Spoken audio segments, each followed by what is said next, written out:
মেডিকেলে ভর্তি পরীক্ষায় কোটা বাতিলের দাবিতে চট্টগ্রামে বিক্ষোভ সমাবেশ ও মিছিল করেছে বৈষম্য বিরোধী ছাত্র আন্দোলন। সকালে চট্টগ্রাম প্রেস ক্লাবের সামনে জড়ো হয়ে 2024-25 সেশনের ভর্তি পরীক্ষার ফলাফলে মেধাবীদের অবমূল্যায়ন করা হয়েছে জানিয়ে ক্ষোভ প্রকাশ করেন শিক্ষার্থীরা।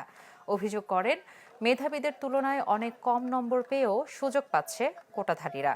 কোটা প্রথাকে জুলাই আন্দোলন এবং শহীদদের রক্তের সাথে বেইমানি বলেও ক্ষোভ প্রকাশ করেন তারা। বৈষম্য বিরোধী ছাত্র আন্দোলনের কেন্দ্রীয় নির্বাহী কমিটির সদস্য রাসেল আহমেদ এতে উপস্থিত ছিলেন। আমরা চাই দ্রুত সময়ের মধ্যে সকল কোটা তুলে দিয়ে ন্যায্যতার ভিত্তিতে ট্রাইবাল এবং প্রতিবন্ধীদেরকে সুযোগ তৈরি করে দিয়ে, সুযোগের সমতা তৈরি করে দিয়ে বাংলাদেশকে বৈষম্যহীন বাংলাদেশ, ন্যায্যতার বাংলাদেশ, সমতার বাংলাদেশ, মানবিক মর্যাদার বাংলাদেশ হিসেবে পুনর্গঠনের জন্য এই সরকার কাজ করবে, আগামী সরকার কাজ করবে। সানবিট সব দিবে সামাল। সানবিট ম্যাজিক প্রেস ডিশওয়াশিং এর মাথা ঘোরানো সলিউশন।